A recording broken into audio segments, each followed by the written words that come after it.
ዱንያ የኸይር ገበያ ነው። ገበያ መሃል የሚገኝ ሰው አቅሙ የቻለውን ሁሉ ይሄ ማይገኝ አጋጣሚ ነው ብሎ ጭኖ ለመውጣት እንደሚሞክረው ከዱንያ አኺራ ላይ ምንድንበትን ኸይር ስራ ልንሰራ ይገባናል። እስካሁን ባለፉ ቀናት ኸይር ስራ ለመስራት አላህ የወፈቀን ያበቃን ሰዎች ልንደሰት ይገባናል።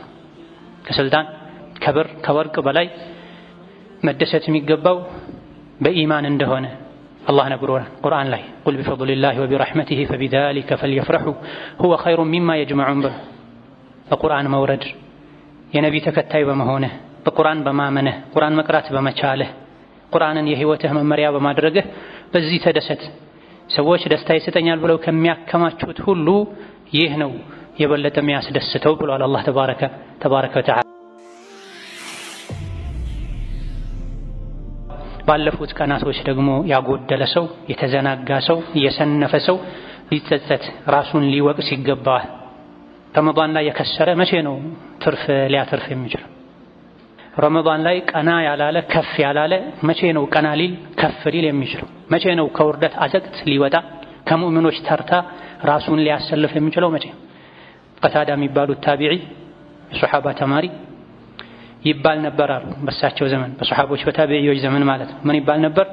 መን ለም ዩግፈር ለሁ ፊ ረመዳን ፈለን ዩግፈር ለሁ ፊ ገይሪሂ ነው። ረመዳን ላይ ምህረት ያላገኘ ሰው ያልተማረ ሰው መቼም ምህረትን ሊያገኝ አይችልም ይባል ነበር አሉ። ይህ ማለት ረመዳን እንጂ ከረመዳን ውጪ ተውበት ቢያደርግ አንድ ሰው አላህ አይቀበለውም ወዘተ ማለት ሳይሆን ረመዳን ላይ የምህረት እድሎች ሰፊ ናቸው። ሸይጣን ይታሰራል፣ ነፍስያ አደብ ትይዛለች፣ ለሸር የሚገፋፋ ሰው አይኖርም። አየሩ ድባቡ ለኢማን ያግዛል፣ ቀጥ ለማለት ያግዛል። የጀነት በር ይከፈታል፣ የጀሃነም በር ይዘጋል። ኸይር ፈላጊ ና፣ ሸር ፈላጊ ቁም፣ በዛው ጊዜው አይደለም ገበያ አይደለም ይባላል። ስለዚህ ረመዳን ላይ ይሄ ሁሉ የመስተካከል የመጽናት ጥሩ ሰው የመሆን እድል ያለው ሳይተውበት ሳይስተካከል ከአላህ ሳይታረቅ ከስሜት ባሪያነት ሳይላቀቅ ረመዳን ትቶት የሄደ የአላህን ምህረት ነብዩ አለይሂ ሰላቱ ወሰላም ከዱንያ ከእንግዲህ የቀረው ፈተናና በላ ነው፣ ችግር ነው፣ መከራ ነው። ስራችሁ ደግሞ ልክ እንደ ዕቃ ነው። ያ ዕቃ የያዘው ነገር እላዩ ጣፋጭ ከሆነ ስሩ ታቹም ጣፋጭ ይሆናል። እላዩ ከተበላሸ ስሩም ይበላሻል። በሌላ ዘገባ ደግሞ ስሩ ጣፋጭ ከሆነ እላዩም ጣፋጭ ይሆናል። ስሩ የተበላሸ ከሆነ እላዩም ይበላሻል። ምን ማለት ነው? የሥራችሁ ጅምሩም መጨረሻውም ያማረ ይሁን ማለታቸው። ስራ ልክ እንደ ዕቃ ነው። ዕቃ ውስጥ እንዳለ መጠጥ ነው። መጠጥ ብዙ ጊዜ ላዩ የሚያምረው የሚጣፍጠው ከስር ጀምሮ ያለው ነገር ጣፋጭ ሲሆን፣ ከስር ያለው ከተበላሸ ከላይ ያለው ይበላሻል። ከላይ ያለው የሚበላሸው ከስር ያለውም ሲበላሽ። ይሄን የሐዲስ ሊቃውንት ሲያብራሩ የኻቲማ የፍጻሜ ጉዳይ አሳሳቢ መሆኑን ለመጠቆም ነው የተናገሩት ብላ ليس من يقطع طرقا بطلا إنما من يتقي. إن الحمد لله نحمده ونستعينه ونستغفره ونعوذ بالله من شرور أنفسنا ومن سيئات أعمالنا. من يهده الله فلا مضل له ومن يضلل فلا هادي له. وأشهد أن لا إله إلا الله وحده لا شريك له وأشهد أن محمدا عبده ورسوله. يا أيها الذين آمنوا اتقوا الله حق تقاته ولا تموتن إلا وأنتم مسلمون. يا أيها الناس اتقوا ربكم الذي خلقكم من نفس واحدة وخلق منها زوجها وبث منهما رجالا كثيرا ونساء واتقوا الله الذي تساءلون به والأرحام إن الله كان عليكم رقيبا.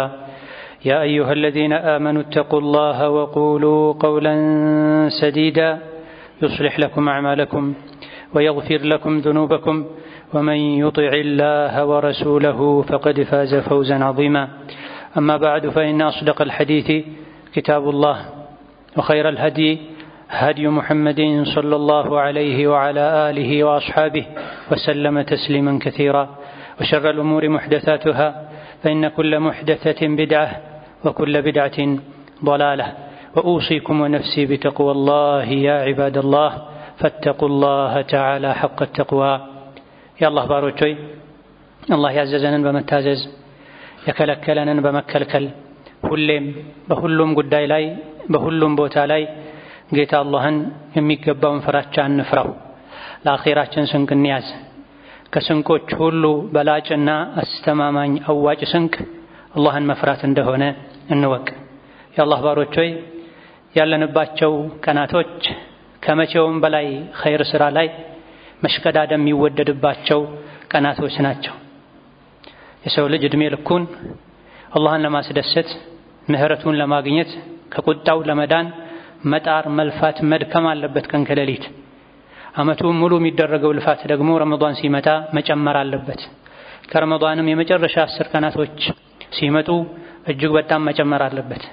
10 ቀናቶች ደግሞ ሲጋምሱና ሲያልቁ የበለጠ የሚችሉትን ሁሉ መፍጠን መጣር ይገባል።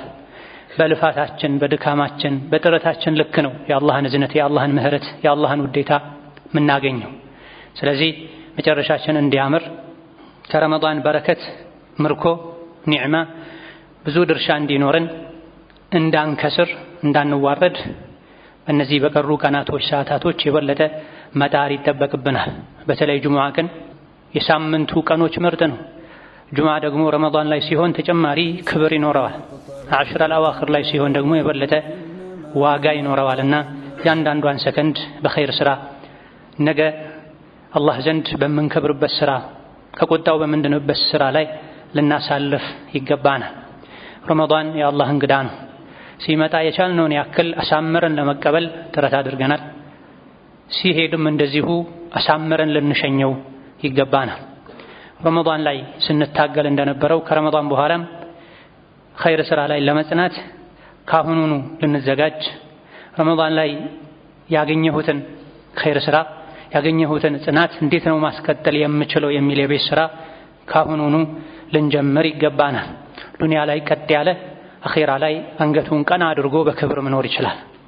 ዱንያ ላይ መንገዱን የለቀቀ ያዝ ለቀቅ ያደረገ ገባ ወጣ ያለ ወለም ዘለም ያለ አኺራ ላይ አንገት መድፋት ስብራት ሊገጥመው ይችላል። እስከዛሬ በነበረው ኸይር ስራ የሰራ ሊጸና አላህን ሊያመሰግን ይገባል። ዱንያ ላይ ካሉ ስጦታዎች ሁሉ ውድ ስጦታ ኢማንና መልካም ስራ ነው። ዱንያ ላይ ኢማንና መልካም ስራን ይዞ ነገ አላህ ፊት ያልቆመ ሰው ዱንያን የሚሞላ ወርቅና ብር እንኳን ሰጥቶ አኺራ ላይ ኢማንን መልካም ስራን ማግኘት ቢሞክር የለም፣ አይገኝም። የኢማንና የመልካም ስራ ገበያው ዱንያ ነው። አኺራ ላይ ራሱን በድሎ አላህን አስቆጥቶ ግፍ በደል ጭኖ የሄደ ሰው ዱንያን የሚሞላ ወርቅና ብር ቢኖረው ወርቅና ብሩ ራሱን ሊያድነው እንደማይችል አላህ ነግሮናል። አልፎሃል ገበያው ይባላል። ስለዚህ ዱንያ የኸይር ገበያ ነው።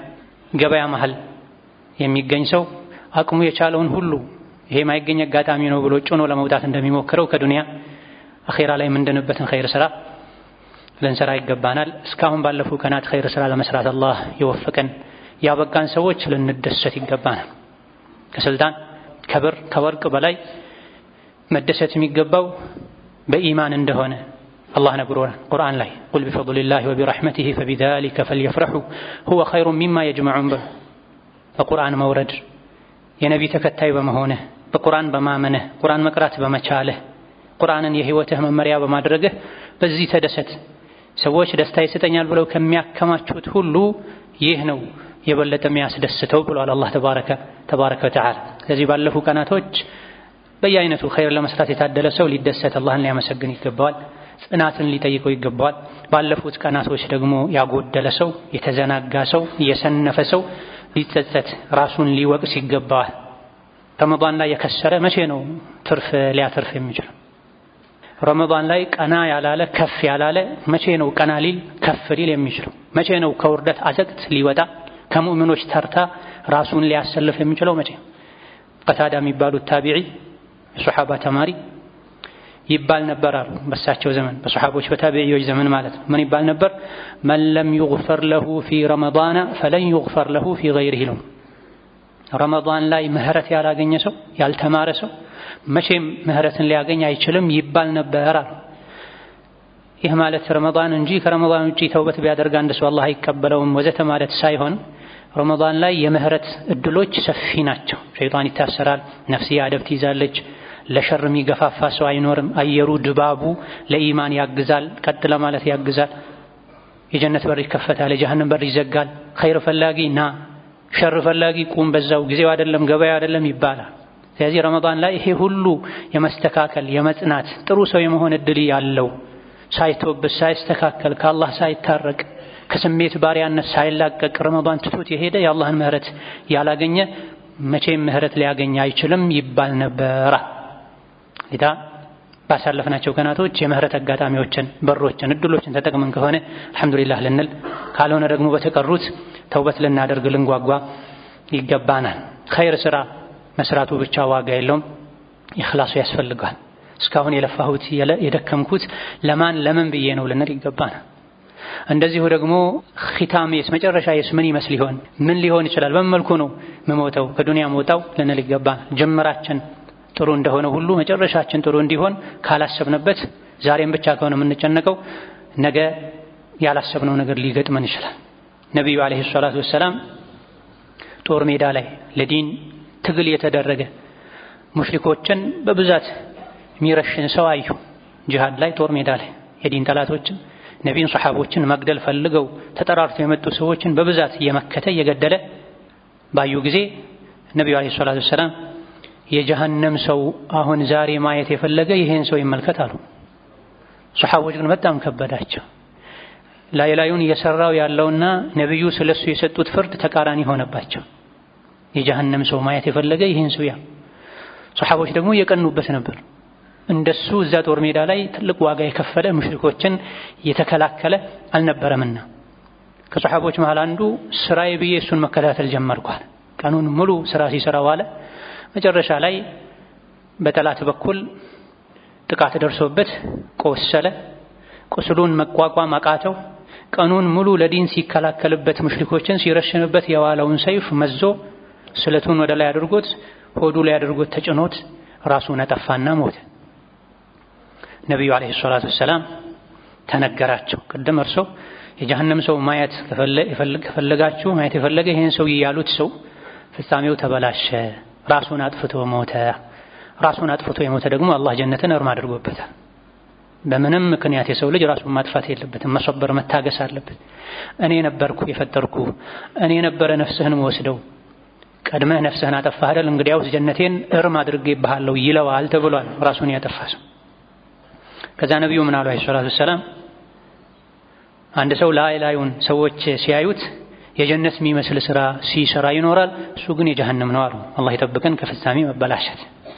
ስለዚህ ጅምሬ እንዳማረው መጨረሻዬም እንዲያምር ምን ማድረግ አለብኝ ልንል አላህን አዘውትረን የፍጻሜ ማማርን ስጠን ልንለው ከፍጻሜ መበላሸት ጠብቀን ብለን ልንማጸነው ይገባል። ነብዩ አለይሂ ሰላቱ ወሰላም ከዱንያ ከእንግዲህ የቀረው ፈተናና በላ ነው፣ ችግር ነው፣ መከራ ነው። ስራችሁ ደግሞ ልክ እንደ ዕቃ ነው። ያ ዕቃ የያዘው ነገር እላዩ ጣፋጭ ከሆነ ስሩ ታችሁም ጣፋጭ ይሆናል። እላዩ ከተበላሸ ስሩም ይበላሻል። በሌላ ዘገባ ደግሞ ስሩ ጣፋጭ ከሆነ እላዩም ጣፋጭ ይሆናል። ስሩ የተበላሸ ከሆነ እላዩም ይበላሻል። ምን ማለት ነው? የስራችሁ ጅምሩም መጨረሻውም ያማረ ይሁን ማለታቸው። ስራ ልክ እንደ ዕቃ ነው። ዕቃ ውስጥ እንዳለ መጠጥ ነው።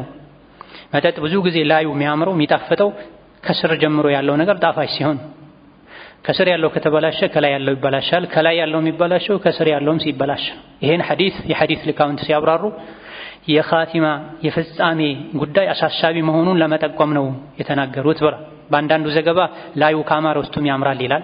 በሌላኛው ደግሞ ውስጡ ካማረ ላዩም ያምራል ይላል። ሁለት መልእክት ነው ያለው ሐዲሱ والله تعالى። አንደኛው ስራ ስንሰራ መነሻችንን ማሳመር አለብን። ለፉክክር መሆን የለበትም፣ ለታይታ መሆን የለበትም፣ ለጋጋታ መሆን የለበትም። ሰዎች ሲያደርጉ ስላየን ብዙሃንን ተከትለን መሆን የለበትም። ወጅህ አላህ ፈልገን የአላህን ፊት ፈልገን ቀብርን አስበን ሲራጥን አስበን የአኺራ ሚዛን አስጨንቆን ሊሆን ይገባል። ሰርተን ደግሞ የሆነ ሰዓት ላይ መቆም መሃል ላይ ስራን የሚያበላሽ አካሄድ መሄድ የለብንም። መጨረሻችንም ጭምር እንዲያምር ውስጣችንም ውጫችንም ያማረ እንዲሆን ጥረት ማድረግ መጨነቅ መቻል አለብን። ዋናው የጅምር ማማር ሳይሆን የፍጻሜ ማማር ነው ይላሉ ሸይኹል ኢስላም ተይሚያ ረሂመሁላህ ተዓላ። አልዕብረቱ ቢከማል ኒሃያቲ ላ ቢነቅስ ልቢዳያት። ያለፈው ህይወትህ ምንም ሊሆን ይችላል። ዋናው ያለፈ ህይወትህ መበላሸቱ ሳይሆን ፍጻሜህ ማማሩ ነው። የታደለ ትልቅ ሰው ማለት ከመጀመሪያ እስከ መጨረሻ ራሱን ካወቀበት ጊዜ ጀምሮ ሁሌ አላህን ለማስደሰት እሱ ያዘዘው ቦታ ላይ ለመገኘት የሚጥር ሰው ነው ያን መሆን።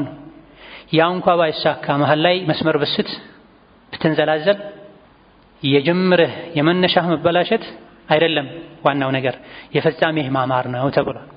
ለአንዲት ደቂቃ እንኳ ከአላህ ላለመራቅ የሸይጣን ወጥመድ ውስጥ ላለመገኘት ጥረት ማድረግ፣ ከወጡ ከተሳሳቱ ደግሞ መንገዱ ትክክል አለመሆኑን እንዳወቁ ፈጥኖ ወደ አላህ መመለስና እዛ ላይ መጽናት ይገባል። ረመዳንን አሳምረን እንደተቀበልነው ባለፉት ቀናቶቹ የቻልነውን ያክል ኸይር ስራ እንደሰራ ነው አሸኛኘቱን ልናሳምር ይገባናል።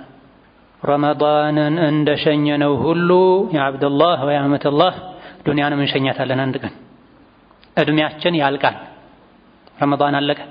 በጉጉት ነበር የሚጠበቀው። አሁን ቀጥሎ የሚታሰበው ዒድ ነው።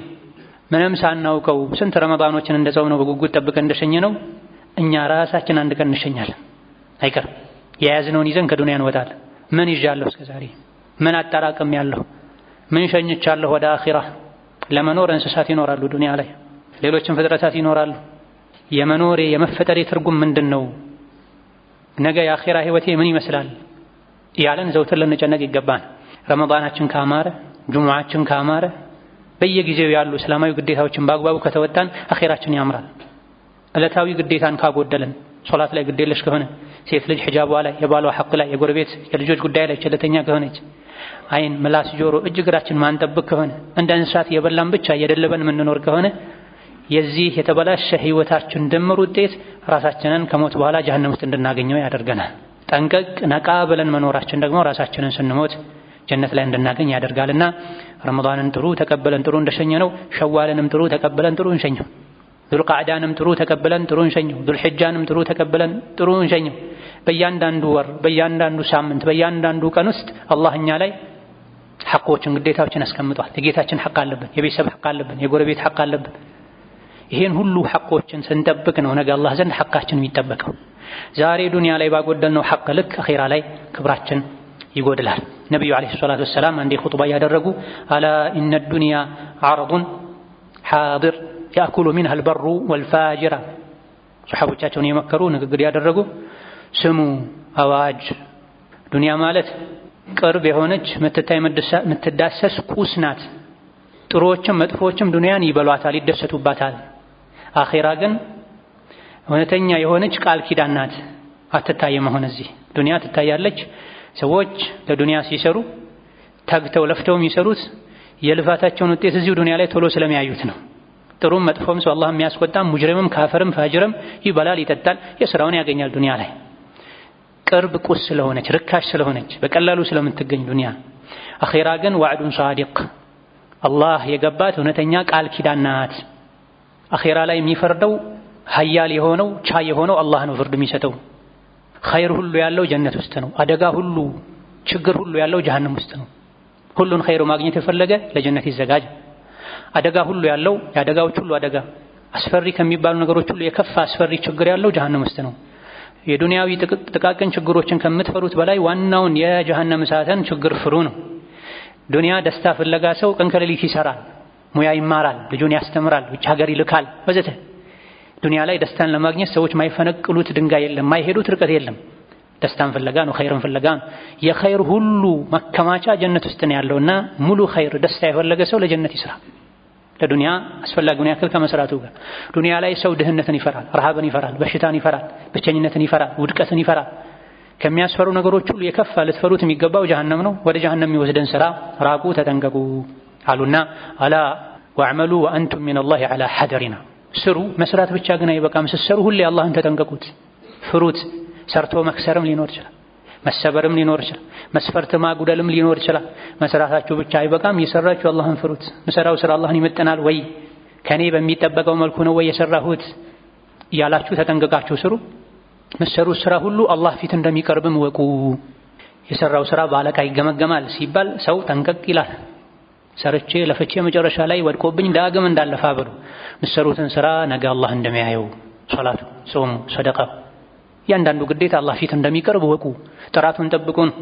ቅንጣትን የምታክል መልካም ስራ የሰራ አላህ ዘንድ ያገኛታል፣ ይመነዳበታል።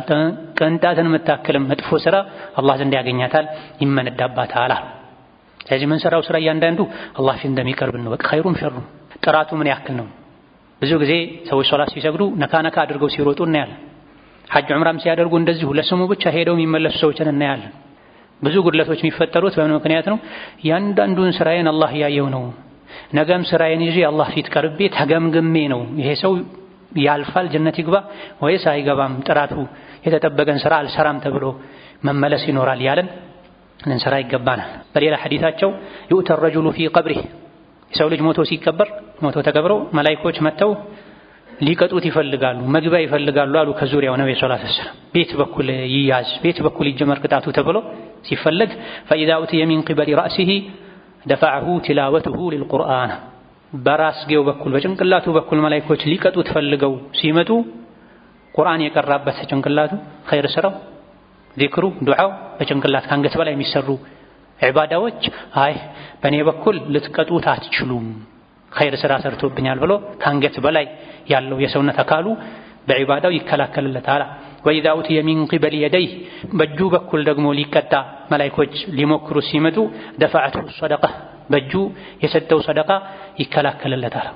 لا قبل لكم በእኔ በኩል እንኳ ወዳጄን ልታጠቁት አትችሉም፣ አስተማማኝ ስራን ሰርቷል ዋስትና አለው ብሎ የሰራው በእጁ የሰራው ኸይር ስራ ሰደቃ እንደ ናሙና ነው ይከላከልለታል። በእግሩ በኩል ደግሞ መላእክቶች ሊቀጡ ሲመጡ وإذا أوتي من قبل رجليه دفعه مشيه إلى المساجد አሉ ነብዩ ሰለላሁ ዐለይሂ ወሰለም። እግሩ ወደ መስጂድ መመላለሱ ዱንያ ላይ ሆኖ ለሶላት መመላለሱ፣ ለሐጅ ዑምራ መመላለሱ፣ የሚጠቅመውን ዕውቀት ፍለጋ መመላለሱ፣ ዝምድናን ለመቀጠል፣ የተጣላን ለማስታረቅ፣ የተቸገረን ለመርዳት መመላለሱ፣ ተጠራርተው መጥቶ በዋነኝነት መስጂድ መመላለሱ ተናጋሪ ተወካይ ሆኖ لا قبل لكم በእኔ በኩል እንኳ ወዳጅነት ቀጡት አትችሉም። ይህ እግሩ ወደ መስጂድ ሲመላለስበት ለዒባዳ ለኸይር ሲራመድበት የነበረ ነውና ይላል። በተቃራኒው ደግሞ አዙሮ ይህን ሐዲስ መረዳት ይቻላል። እግራችን ወደ ሸር ከሄደ እጃችን ለመጥፎ ነገር መጥፎን ነገር ለመጻፍ፣ ስድብን ለመጻፍ፣ ብልግናን ለመጻፍ፣ ዘረኝነትን ለመጻፍ፣ ማገዳደልን ለመጻፍ ሚንቀሳቀስ ከሆነ ሰውን ለመምታት፣ ለመዝረፍ፣ ለመቀማት ሚንቀሳቀስ ከሆነ በዛ በኩል ቅጣት ይመጣል። ጭንቅላታችንም ተንኮልን፣ ሸርን፣ ኩፍርን፣ ኩራትን ከያዘ በዛ በኩል መቀጣት ይመጣል። ቅንጣትን የምታክል ኸይርን ስራ የሰራ ያገኘዋል ማለት ይሄ ነው። የቀብር ቅጣት አብዛኛው መነሻው ሐሜትና ሽንትን በስነ ስርዓት አለማስወገድ ንጽህናን አለመጠበቅ ነው ብለዋል ነብዩ ሰለላሁ ዐለይሂ ወሰለም። ዓመቱ ዐዛቢል ቀብሪ ሚና አልበውሊ ወነሚመት ተብሏል። በጣም በርካታ የሚያስፈሩ ሐዲሶች አብዛኛው ሰው ቀብር ላይ የሚቀጣው የሽንት ንጽህናውን ባለመጠበቁ፣ ሽንቱን በማጨማለቁ ነው። እስትንጃ በአግባቡ ባለማድረጉ ነው። ጨርሶ ሽንቱ እስኪወጣ ድረስ ባለመጠበቁ ነው። ሁለተኛው ሰዎች በብዛት የሚቀጡበት ደግሞ ምላስ ነው፣ ሐሜት ነው። ሰውን ለማጣላት፣ ለማባላት፣ ዝምድናን ለማቆራረጥ ምላስን ማንቀሳቀስ። በተቃራኒው ደግሞ ምላሱን የሚጠብቅ ሰው፣ ብልቱን የሚጠብቅ ሰው ጀነት ተሰጥ ብሎ እንደሚገባም ነብዩ አለይሂ ሰላቱ ወሰላም ተናግረዋል። ለዚህ ነው አላህ ተባረከ ወተዓላ የሰው ልጆች ሆይ ኢነማ ሂየ አዕማሉኩም ከኔ ጋር የሚያገናኛችሁ ስራችሁ እያንዳንዳችሁን ስራ አንድ በአንድ መዝግቤ አስቀምጥላችኋለሁ። ከዛም ሙልት አድርጌ አኺራ ላይ ሰጣችኋለሁ። አኺራ ላይ ጥሩ ቦታን ያገኘ ሰው አላህን ያመስግና። አኺራው የተበላሸበት ሰው ደግሞ ራሱን እንጂ ማንንም እንዳይወቅሳል። አኺራ ላይ ምንከብረውም ምንከስረውም ዱንያ ላይ በሰራነው ስራ ከጌታችን ጋር ባለን ግንኙነት ነው። ከአላህ ባሮች ጋር በሚኖረን ግንኙነት ነው።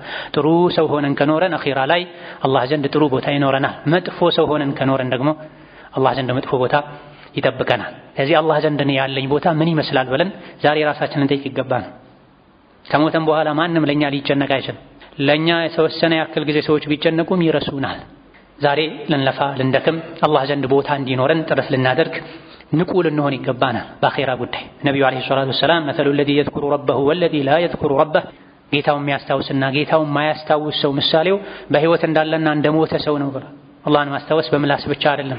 ሶላትን በወቅቱ መስገድ አላህን ማስታወስ፣ ያለብንን የጾም ቀዷ ፈተናን ማውጣት አላህን ማስታወስ፣ ባል የሚስቱን ሐቅ በአግባቡ መጠበቁ፣ በሚስቱ ጉዳይ አላህን መፍራቱ አላህን ማስታወስ፣ ሚስትም በባሏ ጉዳይ አላህን መፍራቷ፣ በልጆቿ ጉዳይ አላህን መፍራቷ፣ ማድረግ ያለባትን ማድረጓ፣ መተው ያለባትን መተዋ አላህን ማስታወስ፣ የተሟላ የተስተካከለ ልብስ ሳለብስ ከቤት አልወጣም ማለቷ አላህን ማስታወስ፣ ብር ጭማሪ ያስፈለገው አንድ ሰው ዘካ ሲወጅብበት ቀንሶ መስጠቱ አላህን ማስታወስ፣ ፊት ለፊቱ መጥፎ ነገር ሲመጣ አላህን ፈርቶ አይኑን ከደን ማድረጉ ይሄ ነው አላህን ማስታወስ የሚባለውና ጌታውን የሚያስታውስ ህይወት እንዳለው ሰው ነው። ጌታውን የማያስታውስ ደግሞ እንደሞተ ሰው ነው ብለዋል ነብዩ አለይሂ ሰላቱ ወሰላም። ልባችን ውስጥ ህይወት ካለ ኢማን ካለ አካላችን ነው እንጂ ዱንያ የሚኖረው ልባችን አኺራ ነው የሚሆነው። ያንዳንዱ የምንሰራው ስራ አኺራ ላይ የሆነች ነገር ደረጃ እየጨመረን እንዳለ ይታየናል። ዱንያ ላይ ሆኖ አንድ ጊዜ ሱብሃንአላህ ያለ ሰው ከልቡ በዚች አንድ ቃል ሱብሃንአላህ በማለቱ ጀነት ላይ አንድ ወይን ይተከልለታል፣ አንድ ቴምር ይተከልለታል። ልቡ ህያው የሆነ ሰው ሶላት ሲሰግድ አኺራ አንድ ደረጃ ከፍ አልኩ ይላል። አንድ ብሮቶ ሲሰጥ አንድ ደረጃ ጨመርኩ ይላል። ሱብሃንአላህ ሲል አንድ ዙር ሲያኸትም የሆነ ደረጃ ከፍ እንዳል ይሰማዋል። ልብ ህያው ሲሆን ማለት አንድ የመላት ሱብሃንአላህ አኺራ ላይ አንድ ጀነት አትክልት ወይም ወይን ታስተክልልኛለች ካለን ኸይር ስራ ላይ ንቃታችን ተሳትፏችን ይጨምራል። ሱብሃንአላህ ወቢሐምዲሂ 100 ጊዜ ያለ ሰው ነገ የቂያም ቀን ከሱ የተሻለ ኸይር ስራ ይዞ አላህ ፊት የሚቀርብ ሰው አይኖርም። እሱ ያለውን ያለ አልያ ደግሞ ከሱ ጭማሪ ያለ ሰው ካልሆነ በስተቀር ሱብሃንአላህ ወልሐምዱሊላህ ወላ ኢላሃ ኢለላህ ወላሁ አክበር ወላ ሐውለ ወላ ቁወተ ኢላ ቢላሂል አልዓሊይል ዐዚም ሲል አንድ ሰው እቺ ቃል ወደ ሰማይ ወጣ ከዓርሽ ዙሪያ ተሽከረከራለች። ልክ የንብ አይነት ድምጽም ታሰማለች። ምድር ላይ ሆኖ ሱብሃንአላህ ያለው ሰው አላህ ዘንድ እንዲታወስ ታደርጋለች እቺ ቃል ብለዋል ነብዩ አለይሂ ሰላቱ ወሰላም። ምድር ላይ ሆነን ስንተኛ፣ ስንነሳ፣ ስንሄድ፣ ስንመጣ የተለያየ ቦታ ላይ ወረፋ ስንጠብቅ ዝም ከምንል፣ ከምንወራጭ፣ ከምንበሳጭ ቀብራችን ላይ ያበላሽ የሚችል ስልክን ከምንጎረጉር ሱብሃንአላህ ወልሐምዱሊላህ ወላ ኢላሃ ኢለላህ ወላሁ አክበር ወላ ሐውለ ወላ ቁወተ ኢላ ቢላሂል አልዓሊይል ዐዚም ሱብሃንአላህ ሱብሃንአላህ ሱብሃንአላህ ወቢሐምዲሂ ሱብሃንአላሂል ዐዚም አስተግፊሩላህ አስተግፊሩላህ አላሁመ ሰሊ ወሰለም ዐላ ነቢይና ሙሐመድ ብንል እነዚህ ቃላቶች ወደ ሰማይ ይወጣሉ። የሰማይ በርን ያስከፍታሉ። ተመዝግበው አላህ ዘንድ ይቀመጣሉ። ከዓርሽ ዙሪያ ይሽከረከራሉ። ምድር ላይ ሆኖ ያላቸውን ባሪያ ያስታውሱታል። አላህ ዘንድ እንዲታወስ ያደርጋል። አንዳንድ ስራዎች ወደ አላህ ከፍ ያደርጋሉ፣ ከዓርሽ በላይ እንድትታወስ ያደርጉሃል። ሌሎች ደግሞ አስፈለ ሳፍሊን አዘቅት ውስጥ እንድትቀር ያደርጋሉና ለራሳችን ቦታ ልንመርጥ ይገባናል። የት ነኝ እኔ ልንል ይገባናል። ከስሜት ባሪያነት ነፃ ልንወጣ ይገባናል። የኸይር አይነቶች ብዙ ናቸው። የገራልንን ኸይር ስራ ተውሂድን ኢማንን ከመያዝ ጋር ሱናን ከመከተል ጋር ከኸይር አይነቶች የገራልንን ኸይር አጥብቀን ልንይዝ ይገባናል። ጾም ይገራል ሰው አለ፣ ሱና ጾም ሊያበዛ፣ ሶላት ይገራል ሰው አለ፣ ከፈርዱ በተጨማሪ ሁለት ረካ መስገድን ሊያበዛ፣ ሰደቃ ይገራል ሰው አለ። ለሰው በጉልበቱ በሙያው በእውቀቱ ተንቀሳቅሶ ችግሮችን መፍታት መርዳት ይገራል ሰው አለ። በዛ ላይ ሊንቀሳቀስ ይገባዋል። አልችልም ተብሎ ቁጭ መባል የለበትም። ነብዩ አለይሂ ሰላቱ ወሰላም ትንሽም ብትሆን መልካምን ነገር አትናቅ ብለዋል። ነብዩ ሰለላሁ ዐለይሂ ወሰለም የተኛው ስራችን ከአላህ እንደሚያስታርቀን ስራጥ እንደሚያሻግረን አናውቅ። ወንድምህን ፈገግ ብለህ ማናገርን እንኳን ቢሆን አትናቃት አሉ ነብዩ ሰለላሁ ዐለይሂ ወሰለም። አላህ ዘንድ ትልቅ ቦታ ይኖራታል። ሴቶችንም ሲመክሩ ደው ትልቅ በሬ ጥዬ ማብላት አልችልም አትበይ በማዕና الحديث። ቤት ውስጥ ካለው ስጋ የተረፈ የበግ እግር እንኳን የመጨረሻው እግሩ ኮቴው እንኳን ቢቀር እሱን ቀቅለሽ መረቁን በዛ አድርገሽው ጎረቤቶችሽን አጋሪ ብለዋል ነብዩ አለይሂ ሰላቱ ወሰለም። የቴምርን ግማሽ ክፋይ ያንድን ዳቦ ግማሽ እንኳን በመስጠት ራሳችሁን ከጀሃነም ለማዳን ሞክሩ ተብለናል። እዚህ ይገራልኝ ኸይሪቱ ነው፣ በቅርብ ያለው ኸይሪቱ ነው። አላህ ዘንድ የምታወስበት ኸይር ስራ ቋሚ መልካም ስራ ሊኖረኝ ይገባል ብለን ልባችን ሁሌ ኸይርን ሊያስብ ይገባል። ምስኪኖችን፣ የቲሞችን፣ ባላቸው የሞተባቸው ሴቶችን የሚንከባከብ ሰው ሁሌ ሌሊቱን ሲሰግድ እንደሚያደርሰው ነው። ሁሌ ያለ ማፍጠር ቀኑን ሲጾም እንደሚውል ሰው ነው በአጅር ብለዋል ነብዩ ሰለላሁ ዐለይሂ ወሰለም።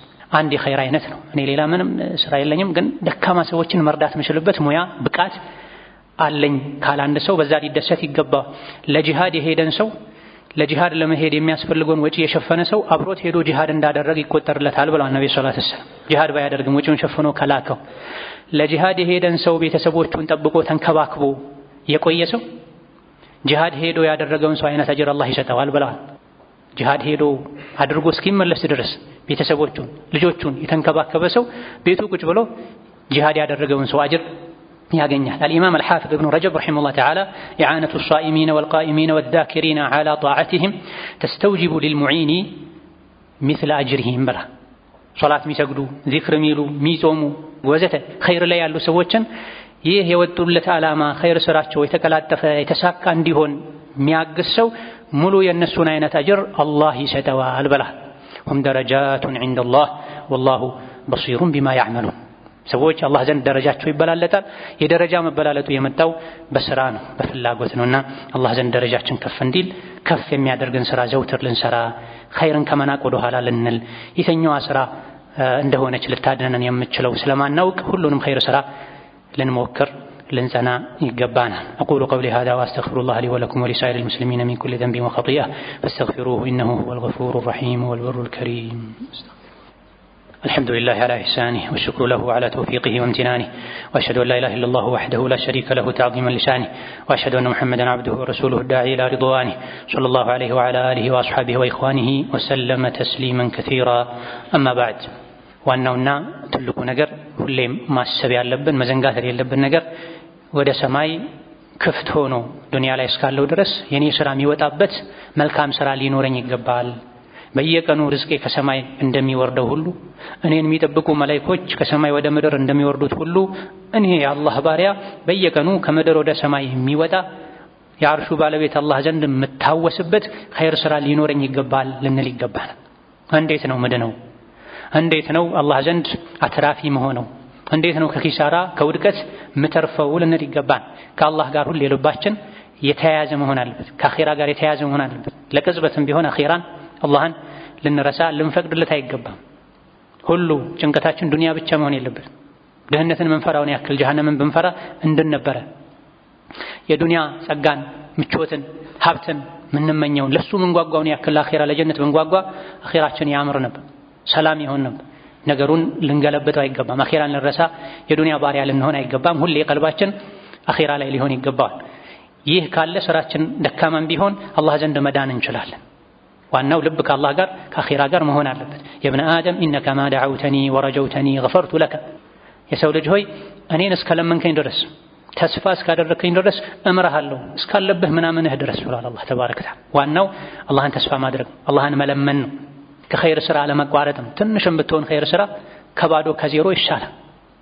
በተቃራኒው ከመጠመድ ይሻላል። የሸር ነጋዴ የወንጀል ነጋዴ ከመሆን ትንሽም ብትሆን ኸይርን ስራ መስራት የተሻለ በላጩ ሁሌም ኸይር ስራ ከመስራት ጋር። ለዚህ ነው አንዳንድ የእስላም ሊቃውንት ኢሻ ሶላትን እና ፈጅር ሶላትን በጀማ የሰገደ ሰው ለይለተል ቀድርን አግኝቷል ይባላል ብላ።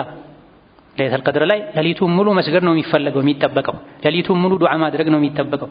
በተለይ ለይለተል ቀድር ይሆንባቸዋል የሚባሉ ነጠላ ሌሊቶች ላይ።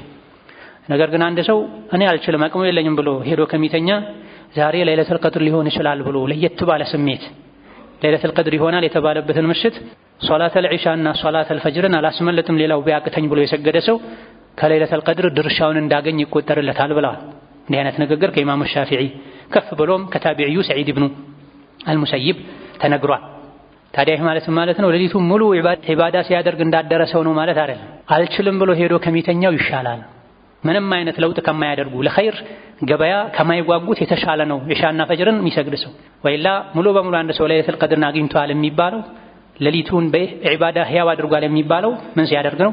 ዑለሞች እንደጠቀሱት ፈጅርንም መግሪብንም ዒሻንም ተራዊሕንም ተሐጁድንም ሙሉ በሙሉ ከሰገደ አንድ ሰው ለይለተል ቀድርን ህያው አድርጓል፣ እሷን ለማግኘት የሚከፈለውን ዋጋ ከፍሏል ይባላል። ግን ያን አልችልም ብሎ አንድ ሰው ለራሱ ዑድር ሰጥቶ ሄዶ እንዴተኛውም ጊዜ በልቶ ተኝቶ ጠጥቶ ከሚያድር ዛሬ ለይለተል ቀድር ነው ቢያንስ እንኳን ዒሻ በጀማ ሰግዳለሁ ፈጅር በጀማ ሰግዳለሁ ሊል ይገባዋል። ዱንያ አጭር ጊዜ እንደሆነች ያወቀ ሰው በአጭር ጊዜ ውስጥ የለፋሁት ልፋት አኺራ ላይ ትልቅ ዋጋ ስለሚያስከፍለኝ ብሎ ዱንያን እንደ አንድ ጀንበር እንደ አንድ ወር ቁጥሯት ይለፋል፣ ይደክማል። ዱንያ ላይ የምንለፋው ልፋት ለጀነት እንደሆነ ካወቀን ያን ያክል ልፋቱ ክብደቱ አይሰማንም። ዱንያ ላይ የምንለፋው ልፋት የምንሰራው ኸይር ስራ ከጀሃነም ለመዳን ለዘላለም ጀነት ላይ በደስታ ለመኖር እንደሆነ ስናስታውስ አንድ ረመዳን አይደለም፣ አንድ ወር አይደለም፣ 10 ቀን አይደለም፣ እድሜ ልካችንን የሰገደን የጾመን ብንኖር ከጀነት ባለቤቶች ለመሆን ይሄ ቢያንስ እንጂ አይበዛበትም ልንል ይገባናል። ዱንያ ላይ ያለፋ ያልደከመ አኺራ ላይ እረፍት አያገኝም። ዱንያ ላይ አላህ በሚወደው መልኩ የለፋ የደከመ አይቀርም አኺራ ላይ ያርፋል። አላህ ባሪያውን 2 ጊዜ አያደክምም። አላህ ባሪያውን 2 ጊዜ ስጋት ውስጥ እንዲኖር አያደርገውም። ዱንያ ላይ እየሰጋ የተጠነቀቀ የኖረ ሰው አኺራ ላይ በሰላም ይኖራል። ዱንያ ላይ የሰራ የለፋ የኖረ ሰው አኺራ ላይ ያርፋል። ዱንያ ላይ የሰራ ሰው አኺራ ላይ ያለ መድከም ያለ መጨነቅ ያለ ስጋት በሰላም ይኖራል። ላ ኸውፉን ዐለይሂም ወላ ሁም የሕዘኑን። ጀነት የገቡ ሰዎች አይፈሩም፣ አይጨነቁም፣ ነገ ያልቅብኛል አይሉም፣ ውጣ እባላለሁ አይሉም። እዚህ በቋሚነት ኸይር ስራ ስለሰሩ ነው። ነቢዩ ዓለይሂ ሰላቱ ወሰላም ኢስራና ሚዕራጅ ላይ ሰማይ ላይ ኢብራሂምን አግኝተዋቸዋል። ነቢዩላህ ኢብራሂምን አገኘሁት፣ ለኡመቴ ሰላምታ ልኳል፣ ኡመትህን ሰላም በለልኝ፣ እናም ንገራቸው። ምንድነው የምትነግራቸው? ጀነት ማለት ባዶ መሬት ናት ግን መሬቱ ለምለም ነው የጀነት ባዶ ለምለም መሬት ሚዘራበት ሚተከልበት እዚህ ዱንያ ላይ ሱብሃንአላህ ወልሐምዱሊላህ ወላ ኢላሃ ኢላላህ ወላሁ አክበር በማለት ነው ይሄ የነብዩላህ ኢብራሂም መልእክት ነው ደርሶና ኢስራና ሚዕራጅ ሰማይ ላይ ነብዩ አግኝተዋቸው ለኛ ሰላም ታልኳል ከሰላምታው በኋላ ምን ብለዋል ጀነት ባዶ ለም መሬት ናት ተሰጥቷል ባዶ ለም መሬት በሙእሚንነትህ ነገር ግን እዛ ላይ ሙሉ የሚሆነው ጸጋው አንተ በመሰራው ስራ ነውና አንዱ የሥራ ናሙና ዚክር ነው ሱብሃንአላህ ወልሐምዱሊላህ ወላ ኢላሃ ኢላላህ ወላሁ አክበር ማለት በየቀኑ ወደ ሰማይ የሚወጣልን ኸይር ስራ እንዲኖር ራሳችን ላይ ልንወስን ዘውትር አላህን ተባረከ ወተዓላ ረሕመቱን ልንከጅል ከቁጣው የሚያድነን ስራ ልናደርግ ይገባናል ነፍሴ ሆይ ዱንያ ላይ የምትቆዩ ትንሽ ጊዜ ነው አኺራ ላይ እንድትድኝ ዛሬ የደከመሽም ቢሆን ተስፋ ሳትቆርጪ ወደ ኋላ ሳቲ ኸይር ስራ መስራት አለብሽ ልንላት ይገባናል ለዱንያ ችግሮች ለዱንያ ሙቀት ለዱንያ ረሃብ የሚመቸውን ነገር አዘጋጅተናል ሰዎች ጃንጥላ ይዘው ይዞራሉ ቤት ላይ መኪና ላይ ሲሞቃቸው ማቀዝቀዣ ይከፍታሉ ለአየሩ የሚስማማን ልብስ ይለብሳሉ ለዱንያ ችግሮች መፍትሄዎች እንዳዘጋጀን ሁሉ ለአኺራ ችግሮች መፍትሄ ልናዘጋጅ ይገባናል የአኺራ ችግር መፍትሄው ኢማንና መልካም ስራ ነው ተውሂድ ነው ሱና ነው ደግ ሰው ጥሩ ሰው ቅን ሰው አላህ የሚፈራ ሰው መሆን ውስጥን ማጽዳት ነው ይሄ ደግሞ ከሞት በፊት ዛሬ መሆን አለበት ከዱንያ መውጣታችን ካልቀረ የቻልነውን ያክል ኸይር ይዘን መውጣት አለብን መቼ እንደምንወጣ አናውቅም አበቃ ሰዓትህ ተብለን መለከል መውት መጥቶ ይወስደናል መቼ አናውቅም ስለዚህ ሁሌ በተጠንቀቅ መቆም መዘጋጀት መቻል አለብን በመጨረሻም ረመዳንን በተክቢር በዘካት አልፍጥር በሶላት አልዒድ ልንሸኘው ይገባል እነዚህ ሁሉ አህካሞች በየዓመቱ የሚነገሩ ናቸው ዘካት አልፍጥርን ሰዓቱ ሳያልፍ በሱናው መሰረት በእህል ገዝተን እናወጣ ይገባናል ሶላት አልዒድን በየአቅራቢያችን በሱናው መሰረት አለባበሳችን አሳምረን ሱናን ተከትለን ልንሰግድ በዒድ ልንዘያየር ተክቢር ልናበዛ ይገባናል ثم صلوا وسلموا على البشير النذير والسراج المنير فقد أمركم ذلك ربكم قائلا إن الله وملائكته يصلون على النبي يا أيها الذين آمنوا صلوا عليه وسلموا تسليما اللهم صل وسلم وبارك على عبدك ورسولك نبينا محمد وعلى آله وأصحابه وأتباعه وسلم تسليما كثيرا اللهم أعز الإسلام والمسلمين وأذل الشرك والمشركين ودمر أعداءك أعداء الدين اللهم اجعل هذا البلد آمنا مطمئنا سخاء رخاء وسائر بلاد المسلمين اللهم آمنا في دورنا وأوطاننا ولا تسلط علينا بذنوبنا من لا يخافك فينا ولا يرحمنا اللهم إنا نسألك العفو والعافية في الدنيا والآخرة اللهم إنا نسألك العفو والعافية في الدنيا والآخرة اللهم إنك عفو تحب العفو فاعف عنا اللهم إنك عفو تحب العفو فاعف عنا اللهم إنا نسألك فعل الخيرات وترك المنكرات وحب المساكين وأن تغفر لنا وترحمنا وإذا أردت بعبادك فتنة أن تقبضنا إليك غير مفتونين اللهم احسن عاقبتنا في الأمور كلها وأجرنا من خزي الدنيا وعذاب الآخرة اللهم احسن عاقبتنا في الأمور كلها وأجرنا من خزي الدنيا وعذاب الآخرة اللهم يسرنا لليسرى وجنبنا العسرى واغفر لنا في الآخرة والأولى ربنا اغفر لنا ولوالدينا ولمشايخنا ولجميع المسلمين آمين والحمد لله رب العالمين